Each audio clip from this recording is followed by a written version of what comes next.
Hi, Winzo here. Thank you for joining me for tonight's segment of Winzo Reads. Tonight, we're going to read the second part of the book we started last week. Alright, here we go. My new best friend. Tonight, I jumped into bed, pulled up my blankets, looked at the dream catcher, and whispered, Boris, hey Boris, it's okay to come out. And whammo, he appeared straight away with a big smile on his face. Guess what? Boris likes to play games. He loves to play hide and seek, but boy is he hard to find, especially in my messy cupboards. We dressed up as pirates and played sword fights. Not with his steel sword, but with my plastic ones. It is just like having a brother, but one who doesn't argue with you. Luckily, I heard Mom coming up the stairs to check on me. Leaping into bed, I pulled the blankets up over my neck. I didn't want her to see my pirate outfit. She thought I was fast asleep and gave me a kiss on the cheek. Good night, my beautiful son. I love you. Boris was sitting on my bed leaning against me, watching her. He didn't hide. How could Mom not notice a red monster? My mom sees everything. And then she left and closed the door. Boris, why didn't you hide? Mom could have seen you, I whispered. Boris jumped into my tummy. Don't stress, Bobby. Nobody sees me unless I show myself to them. You could say I'm invisible to everyone else but you. So nobody can see you except me? Wow, that was a lot to take in. Boris looked me straight in the eye. It is like this, Bobby. You needed to see me. Your dreams were totally out of control. I'm here to help you. So, I can take you anywhere and I'm the only one who can see you, I asked? That's right, buddy. I decide who sees me, he said, looking rather smug. Would you please come to school with me, Boris? I pleaded, thinking about how much fun we could have. Boris agreed, but only on the condition that he stays invisible to everyone else, and that included my best friends Cade and James. I felt disappointed that I wouldn't be able to show them Boris, but I was sure they would understand. I have a feeling that school won't be so boring tomorrow, and then I drifted off to sleep. Boris comes to school. This is going to be the most exciting day ever. I jumped out of bed, dressed quickly, and scoffed down my breakfast. Everyone in my family is looking at me strangely. Excuse me, but who are you? Said Lucy in her older sister, I'm suspicious of you voice. Mom smiled, and Dad raised his eyebrows and tilted his head. It was hard to fool my dad. Maybe I should explain that normally I go into super slow motion when I'm getting ready for school. Normally, the neighbors listen to my parents calling out, Hurry up, Jack, I'm late. Go and get dressed. Eat your breakfast quickly. Have you cleaned your teeth yet? Where's your bag? Don't forget your lunchbox. Have you packed your homework? Put your shoes on. Where's your hat? And these are just a few of the things they say every morning. Just looking forward to school, Lucy. What's wrong with that? I asked, trying to look innocent. I quickly walked back to my bedroom, closed the door, and whispered into the dream catcher, Boris, come out. It is time to go to school. I felt a slight breeze hit me in the face. It smelled bad, like rotten fish. And then Boris jumped out of the catcher. Yo, bro! I can't wait for this. My monster school is so boring. I've never seen a human school before. Are we going in your dad's car? With my hands on my hips, I shook my head. No, Boris, I have to maintain some degree of coolness. Dad and I keep our distance at school. And with that, we high-fived and walked out the door, past my family who still couldn't believe that I was going to school on time and without any nagging. We walked a couple of houses down to the bus stop. Boris had never been on a bus. You would think he would be nervous, but no. Boris was like an excited tiger cub after a ball of wool. He ran to the back and jumped up onto the back of the seat smiling. Luckily, my house was the first bus stop. I quickly walked down and told Boris that we couldn't sit there. Why not? Asked Boris. Because this is where the cool, tough kids sit. I'm not allowed to sit here, I explained. Boris looked thoughtful, but Bobby, you are cool, and I am tough, so combined we can sit here, he tried to explain. Boris was going to get me killed before I even got to school. I tried to pull him off the seat, and we were pulling back and forth, back and forth. The bus driver, Sam, called out, Are you okay, Bobby? Sure, Sam. I'm just doing some exercises, I replied. I'm going to have to be more careful or people will think I'm going crackers. I left Boris in the back seat and went to my normal seat towards the middle. He is just going to have to understand there are certain rules. The nerds sit up front as far away from the back seat as they can. The normal kids sit in the middle and the naughty and cool kids sit at the back of the bus. This is just the way things are. As the bus started to fill, Boris could see that I was right. The back seat was definitely not a good place to be. Jack, the class bully, was sitting next to him and swearing and saying mean things about everyone as they got onto the bus. I turned around and had a quick look at Boris. He had a very grumpy look on his face. He wasn't happy. Hey, Boo-Boo Bear, teacher's pet, I'm your worst nightmare. You're going down today. Jack yelled at me so that everyone on the bus could hear. I pretended I couldn't hear him, but I could feel my heart racing and my face turning a bright shade of red. All the kids around me put their heads down. It is called trying to avoid being picked on. The kids at the back of the bus all laughed, and the nerds who were used to being bullied just shook their heads. Why did Mom have to still use that silly nickname? It was okay when I was 1, but not 8. Jack heard her call me that at Parent Day about 2 years ago, and he hasn't let me forget it. Arrgh! Who did that? Jack yelled. I turned around, and he had a yogurt dripping down off his head. At first, there was stunned silence. Then everyone on the bus, including the nerds, started laughing and cheering. Boris walked up the aisle with a huge smile on his face. That would teach him to be mean to you, Bobby, he said as he licked yogurt off his fingers. Boris's first day at human school. Boris and I walked into class. Kate and James came running up to me, asking me where Boris was. Sorry, boys. Boris is doing something else today. Maybe he'll come another day, I said, feeling bad for telling a lie. You should have seen him last night. He is so much fun. We played pirates and hide and seek in my bedroom. Kate and James looked at each other and smiled. James raised his eyebrows. Sure, Bobby. Sure you're not going all loony on us? And he punched me in the arm. Boris is real, boys. I promise that one day I'll let you meet him, I replied. But I could see that they weren't convinced. Stinky Jack was sitting in front of me, and boy did he smell. I smiled as I imagined how smelly he would be by the end of the day as the yogurt went off. Mr. Egerton always started the day off with a joke. Where do pencils go on vacation? Pennsylvania. Boris cracked up. He was rolling around the floor, laughing his head off. Now, the joke wasn't even funny, but Boris, watching him, made me laugh out loud. I looked up, and every head had turned in my direction. Kay whispered, Are you okay, Bobby?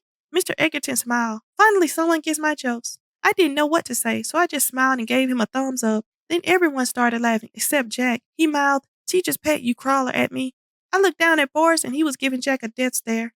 Okay, everyone, enough fun for today. Take out your math books, and we'll start working, the teacher instructed, breaking the tension between Jack and myself. Yay, said Boris. I love math. I gave him an, Are you for real look?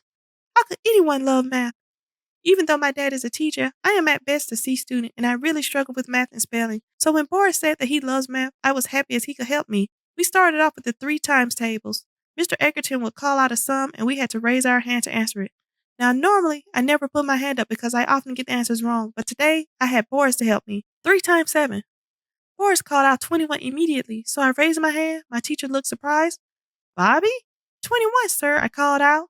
Excellent, Bobby. You must have been practicing at home, he said in a happy voice. And this continued on. I was the first to raise my hand every time, and I got every sum right. Having Boris at school was definitely going to make me look smarter. Then Mr. Egerton put an addition sum on the blackboard and told us to work it out. Boris told me the answer straight away, so I raised my hand and gave the correct answer once again. That's amazing, Bobby. How did you work that out so quickly, Mr. Egerton asked. Come up to the blackboard and show your classmates how to work it out. Oh, no! I had no idea. I wasn't listening yesterday. I didn't know how to do it. I could feel my face turning red. My hands were getting sweaty. I couldn't tell my teacher that the invisible red furry monster next to me had told me the answer. I walked slowly to the front, dragging my feet. Boris could sense my fear. Don't worry, Bobby. I'll tell you how to do it, trying to make me feel better. And then Boris told me what to do and what to say. My teacher was amazed. The whole class was shocked. Who is this boy at the front of the classroom? Surely not Bobby Campbell, who is not good at math. Wow, Bobby, said Mr. Egerton.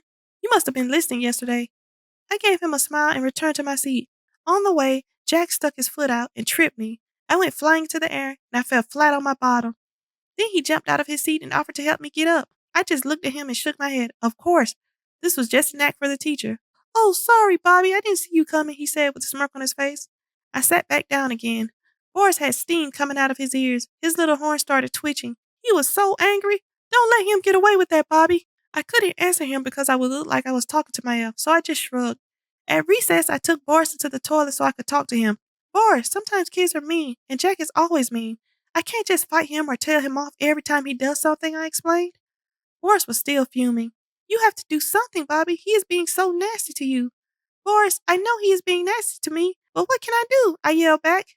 You can stand up for yourself, Bobby. Don't let him push you around, he yelled back. What do you want me to do? Bash him up? I screamed, feeling frustrated and angry. Boys, come out at once, called a loud and low voice. Oh no, it's Mr. Stone, the school principal, and he thinks there is someone else in here that I am talking to. What can I do? Come out now, both of you, he yells again. I wash my hands trying to think of an excuse, and nothing comes to mind. How can I explain that I was arguing with an invisible little red monster? Maybe I can escape. Climb out the window. No, too high. Flush myself down the toilet? No, I'm too big and people do poos in there. Yuck. There was no way out. I took a deep breath and walked out. Hi, Mr. Stone. It was just me in there, I say, hoping that he buys my story. Don't lie to me, Bob. Who was in there with you? He demanded. Honestly, it was just me, I replied. And with that, he walked straight into the boys' toilets. Who else is in here? Come out now. Then he looks around, checking each toilet, and realizes there is nobody else in there. Are you okay, Bob? You sounded like you were fighting, with yourself. I'm fine, sir. I was just thinking out loud. I say, feeling embarrassed and knowing that he will tell my father. Great. Now the principal thinks I'm going crazy too. Well, Bobby, if you ever need anyone to talk to, you can come to my office anytime. He gave me an I feel sorry for you smile and walked off. Boris strikes back. After lunch, Mr. Egerton always makes us read silently for 10 minutes. Sometimes I think he just wants to finish his coffee, but it is a nice quiet time in our classroom. Boris sits next to me. His horns are twitching, and he still has some smoke coming from his ears. This seems to happen whenever he is upset or angry. I give him a smile and start reading my book. Jack, can you clean off my board? Asks Mr. Egerton. Jack hates reading, so he gladly hops up and starts cleaning off the board.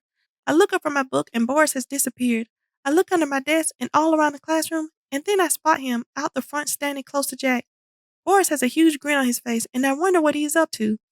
Then I hear the longest and loudest fart I have ever heard. Boris is bending over with his bottom facing towards the class. Everyone looks towards the noise, towards Jack.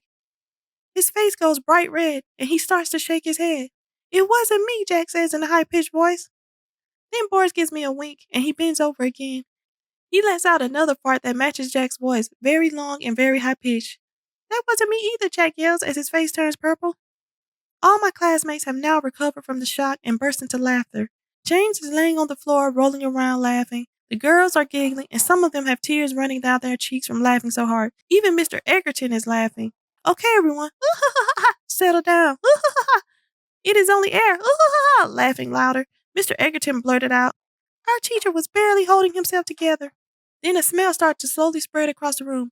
Not a nice smell, but the worst fart smell you can imagine. It was like a cloud of poo and rotten fish. It was disgusting. The laughter stopped. Everyone slapped their hands over their mouths and noses. Mr. Egerton's face turned red at first, and then it started to turn green. The poor man, he was standing very close to Boris.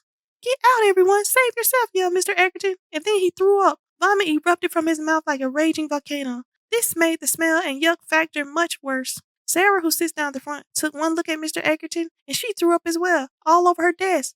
We all raced towards the door, still holding our noses. Children were vomiting in the bushes outside the room. It was chaos. Once outside, I took in a huge breath. Oh, how sweet the fresh air was. And then, while everyone was laying on the grass recovering, Jack said in a quiet voice, It wasn't me. My classmates just stared at him. Mr. Egerton said, Jack, you probably should go to the toilet. Jack went bright red and yelled, I said it wasn't me, Mr. Egerton. Even Jack's bully friends started making snide comments like, Sure, Jack, we believe you. Not. Jack walked off in a huff towards the toilet. Boris came out of the classroom looking really proud of himself. I gave him a smile. Now that is how you handle a bully, Bobby. I love payback time, and he started laughing.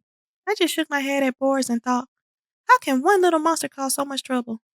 The smell inside was so bad that we couldn't go back in all afternoon. Instead, we went to the oval and played sport. So Boris not only embarrassed Jack, the biggest, meanest bully I have ever met, but he also got us some more sport time.